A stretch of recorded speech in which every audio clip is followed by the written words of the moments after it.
Hello friends, today we will start accounts and records CA final IDT.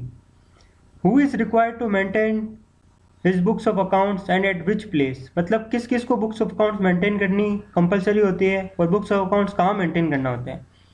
Every registered person shall keep and maintain his books of accounts at his principal place of business and books of accounts relating to additional place of business as mentioned in certificate of registration.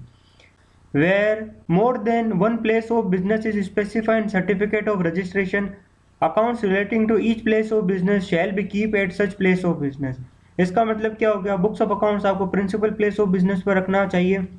अगर आपने certificate of registration में एक से ज़्यादा place दिखा रखे हैं as additional place of business, तो books of accounts relating to additional place of business shall be keep and maintain as such at such place of business. ठीक है, जहाँ पर आपका एडिशनल प्लेस ऑफ बिजनेस है वहाँ पर रहनी चाहिए उससे related books of accounts additional place of business से related.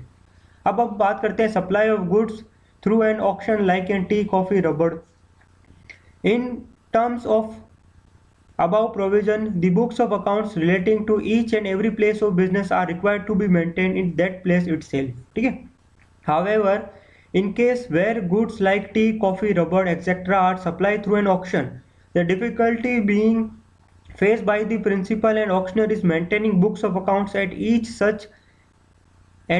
and every additional place of business relating to stock of said goods. मतलब अगर आप गुड्स यानी कि टी कॉफ़ी रबड़ सप्लाई कर रहे हो ऑक्शन के थ्रू, तो यहाँ पर प्रिंसिपल के साथ में ये दिक्कत आती है कि भाई जो भी गुड्स सप्लाई हो रहे हैं ऑक्शन के थ्रू, तो उससे रिलेटेड बुक्स ऑफ अकाउंट्स कहाँ मेंटेन करें.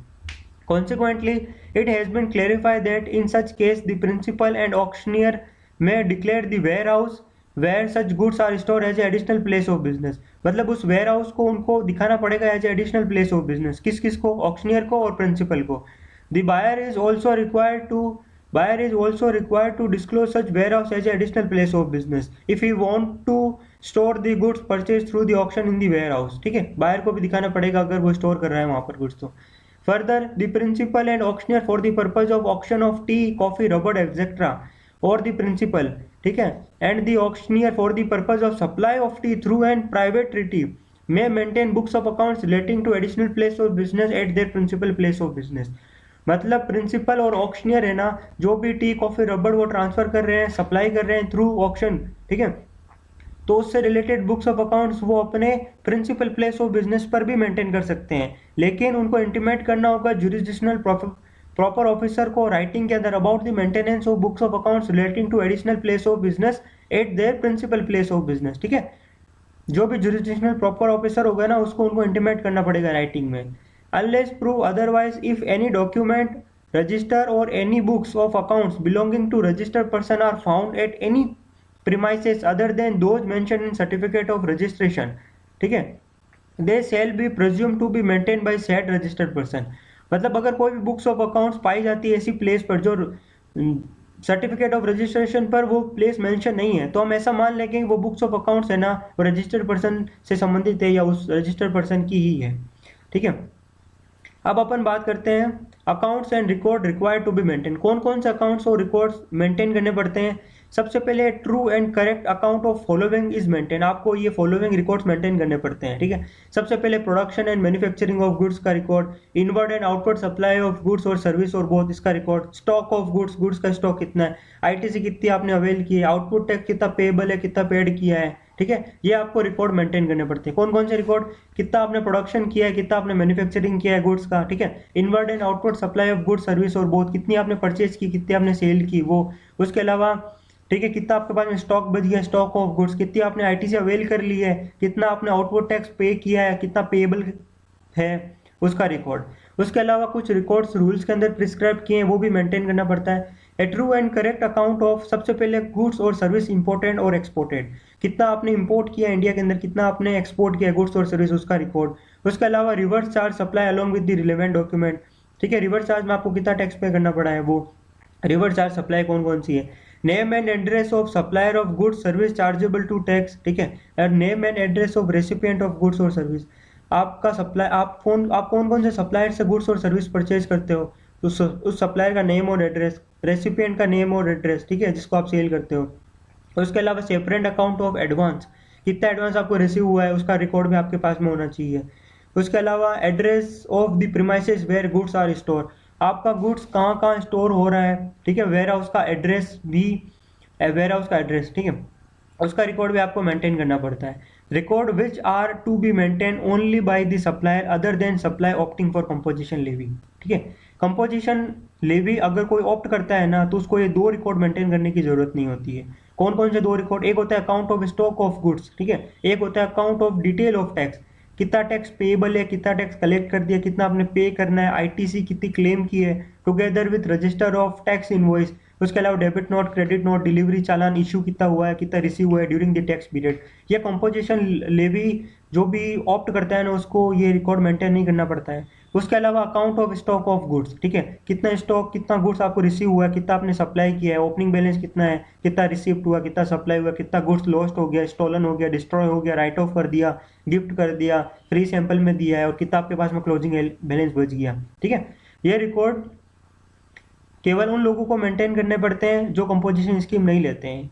तो इन शॉर्ट कंपोजिशन स्कीम लेने वाले कंपोजिशन लेवी जिनके ऊपर लगता है उनको ये दो रिकॉर्ड मेंटेन नहीं करने पड़ते। कौन से दो record, account of stock of goods का और दूसरा डिटेल ऑफ टैक्स का, ठीक है।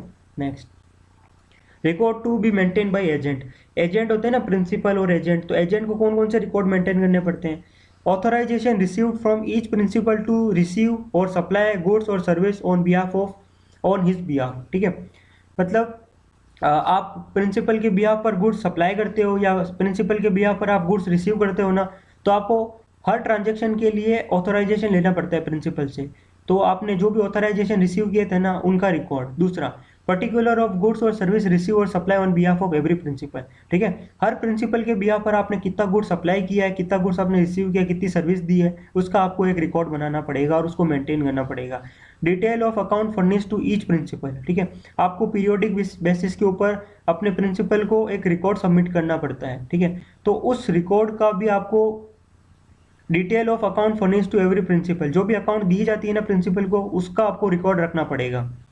टैक्स पेड ऑन रिसिप्ट और सप्लाई ऑफ गुड्स और service effected on behalf of every principal, ठीक है, मतलब प्रिंसिपल के बिहाफ पर आपने जो भी सप्लाई किया था ना गुड्स और सर्विस, ठीक है, उसके उसमें आपको कितना टैक्स पेड करना पड़ा था उसका रिकॉर्ड भी आपको मेंटेन करना पड़ता है। Next, record to be additionally maintain by the manufacturer and service provider. अब मैन्युफैक्चरर होता है ना उसको क्या क्या रिकॉर्ड मेंटेन करना पड़ता है और सर्विस प्रोवाइडर को क्या क्या मेंटेन रिकॉर्ड करना पड़ता है।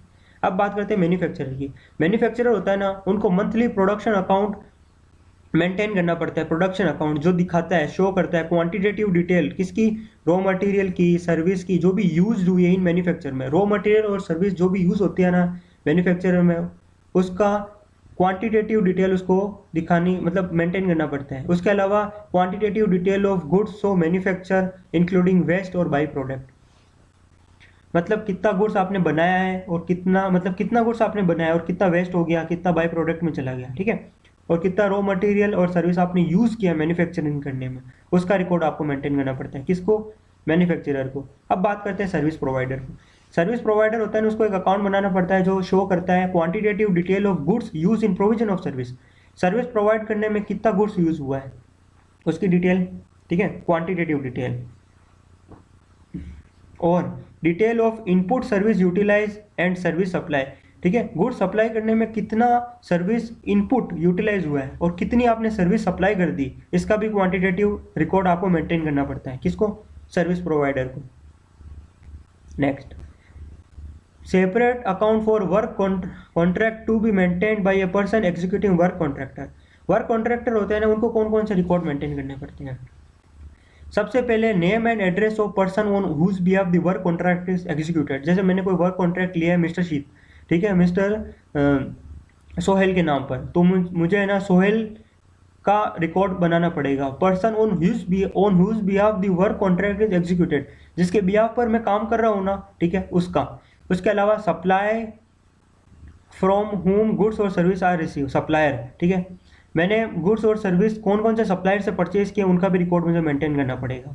Next, description value and quantity of goods और सर्विस रिसीव और utilize in execution of work contract. Work contract करने में मैंने कितना गुड्स और सर्विस, कितना तो मैंने परचेज किया और कितना मैंने यूटिलाइज किया, इसका भी रिकॉर्ड अपने को मेंटेन करना पड़ेगा। Next, detail of payment receive in respect of each work contract, ठीक है, ईच वर्क कॉन्ट्रैक्ट के रिगार्डिंग में कितना पेमेंट मुझे मिल गया है, पेमेंट का भी रिकॉर्ड बनाना पड़ेगा। तो कौन कौन से रिकॉर्ड बनाने पड़ते हैं वर्क कॉन्ट्रैक्टर को, ठीक है। Person on whose behalf work contract executed, पहला पॉइंट ये। सप्लायर फ्रॉम होम गुड्स और सर्विस रिसीव, ठीक है, गुड्स और सर्विस कितना रिसीव हुआ है और कितना यूटिलाइज कर लिया है मैंने वर्क कॉन्ट्रैक्ट के अंदर, ठीक है। Detail of payment received in respect of each work contract, each work contract में मुझे कितना पेमेंट आ गया इसका भी रिकॉर्ड मुझे मेंटेन करना पड़ता है। अब बात करते हैं record to be maintain by the owner and operator of the godown warehouse transporter, ठीक है, जो भी ट्रांसपोर्टेशन सर्विस देता है उसको कौन कौन से रिकॉर्ड मेंटेन करने पड़ते हैं। सबसे पहले record to be maintain by the owner and operator of the godown, ठीक है, वेदर रजिस्टर और नॉट, अगर वो बंदा रजिस्टर है या नहीं है फिर भी उसको ये फॉलोइंग गुड्स मेंटेन करने मतलब फॉलोइंग रिकॉर्ड मेंटेन करने पड़ते हैं। सबसे पहले record of consignor consignee other relevant detail of the goods in a manner as may be prescribe, ठीक है, कंसाइनर का रिकॉर्ड, कंसाइनी का रिकॉर्ड और गुड्स का जो वो स्टोर कर रहा है उसका रिकॉर्ड उसको मेंटेन करना पड़ता है। अब बात करते हैं ट्रांसपोर्टर को, ट्रांसपोर्टर को क्या क्या मेंटेन करना पड़ता है, रिकॉर्ड ऑफ गुड्स ट्रांसपोर्टेड और डिलीवर्ड, जो गुड्स वो डिलीवर करने वाला है ना गुड्स का रिकॉर्ड उसको मेंटेन करना पड़ता है, ठीक है। उसके अलावा goods store in transit by him, मतलब रास्ते में उसने कौन सा गुड्स मतलब रास्ते में उसने गुड्स स्टोर किया था ना उसकी detail. GSTN of register consignor और कंसाइनी, कंसाइनर और कंसाइनी का जीएसटी नंबर, ठीक है। उसके अलावा for each of his branch. Next owner and operator of godown और वेयर हाउस, ये तो ट्रांसपोर्टर को था। अब ओनर और ऑपरेटर ऑफ वेयर हाउस उनको कौन कौन सी बुक्स मेंटेन करनी पड़ती है, books of accounts for the period for which particular goods remain in warehouse, मतलब कोई गुड्स है उसके वेयर हाउस में कितने टाइम के लिए रहा है, ठीक है, एक तो उसका रिकॉर्ड। दूसरा including particular relating to the dispatch, कितना गुड्स निकाल दिया है, मूवमेंट कितना गुड्स, रिसिप्ट कितना गुड्स आया है और कितना गुड्स आपने डिस्पोज ऑफ कर दिया है उसका रिकॉर्ड। तो ओनर और ऑपरेटर ऑफ वेयर हाउस कौन कौन से रिकॉर्ड रखते हैं, particular goods remain in warehouse, ठीक है, एक उसका रिकॉर्ड। उसके अलावा कितना गुड्स आपने डिस्पैच कर दिया, मूवमेंट कर दिया, कितना आपको रिसिप्ट हुआ है, कितना आपने डिस्पोज ऑफ कर दिया है गुड्स का, ठीक है, एक उसका record. How the account and record will be maintain, ठीक है। अब रिकॉर्ड को आपको कैसे मेंटेन करना है, इलेक्ट्रॉनिक मेंटेन कर सकते हो, कोई दिक्कत नहीं है, रिकॉर्ड इन इलेक्ट्रॉनिक फॉर्म, ठीक है, लेकिन ऑथेंटिकेटेड होना चाहिए डिजिटल सिग्नेचर से, डीएससी से, ठीक है। Next proper electronic backup of record maintain and preserve, आपको एक बैकअप रख लेना चाहिए ताकि कभी भी डेटा डिस्ट्रॉय हो जाता है तो बैकअप से आप डेटा वापस रिट्राइव कर सकते हो। Such record need to be produce on demand in hard copy और इन इलेक्ट्रॉनिक फॉर्मेट में, जब भी ये रिकॉर्ड मांगे जाते हैं ना प्रॉपर ऑफिसर के द्वारा तो आपको देने पड़ते हैं। Detail of files their passwords, ठीक है, explanation for code and other information and other access, ठीक है, ये भी आपको देने पड़ते हैं जब भी आपसे मांगे जाते हैं प्रॉपर ऑफिसर के द्वारा।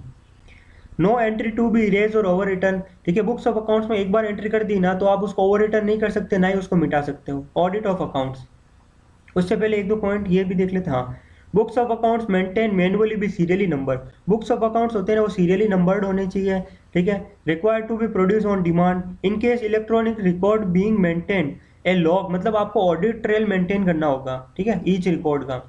अब ऑडिट ऑफ अकाउंट्स, अकाउंट्स की audit, A registered person must get accounts audited if his aggregate turnover during the financial year exit 2 crore, अगर उसका टर्नओवर 2 करोड़ से एग्जिट कर जाता है ना तो ही उसको अकाउंट्स की ऑडिट करवानी पड़ती है, लेकिन एक्सेप्शन दे रखा है इसका। No audit of books of accounts of central government, state government, local authority provided the same are subject to audit by the C&AG, controller auditor general of India, और statutory auditor appointed for auditing the account of local authority, ठीक है। तो यहाँ पर audit करवाने की जरूरत नहीं है क्योंकि यहाँ पर ऑडिट कौन करता है, C&AG ऑडिट करता है, किसकी, सेंट्रल गवर्नमेंट, स्टेट गवर्नमेंट और लोकल अथॉरिटी की बुक्स ऑफ अकाउंट्स की। अदरवाइज सबको करवानी पड़ेगी अगर आपका टर्नओवर 2 करोड़ से ज़्यादा है तो, ठीक है। आपको reconciliation, such registered person is required to furnish, उनको एनुअल रिटर्न फर्निश करनी पड़ती है, copy of audited annual accounts plus एक रिकंसिलेशन स्टेटमेंट 9C में भी देना पड़ता है। Failure to maintain books of account section 73 and 74 की पेनल्टी लग जाएगी यहाँ पर, ठीक है, और आपको टैक्स भी पे करना पड़ेगा। Period of retention of books of accounts, books of accounts बहुत इंपॉर्टेंट है, MCQ बनता है यहाँ से। बुक्स ऑफ अकाउंट्स आपको कितने टाइम के लिए मेंटेन करने पड़ते हैं, 72 months from the due date of furnishing the annual return, ठीक है, for the period pertaining to such accounts and record, जो भी ड्यू डेट होती है ना एनुअल रिटर्न की, ठीक है, वहाँ से 72 मंथ्स तक आपको मेंटेन करने होते हैं बुक्स ऑफ अकाउंट्स। लेकिन अगर वेयर एन अपील, रिवीजन और any other proceeding before an appellate revisionally authority और अपीलेंट ट्रिब्यूनल और कोर्ट, ठीक है, और an investigation is going on. अगर कोई भी रिकॉर्ड इससे रिलेटेड संबंधित है, जैसे अपील में चल रहा है कोई भी मैटर, तो आपको बुक्स ऑफ अकाउंट्स कब तक रिटेन करनी होती है? 1 year after final dispose of such appeal, revision proceeding और इन्वेस्टिगेशन। जब ये इन्वेस्टिगेशन खत्म हुई ना, उसके 1 साल तक, ठीक है, आफ्टर 1 ईयर, ठीक है, और 72 months from the due date of furnishing annual return for the year pertaining to such account and record whichever is later. इन दोनों में से जो भी लेटर है वहाँ तक आपको रिकॉर्ड मेंटेन करने पड़ते हैं। So thank you so much guys.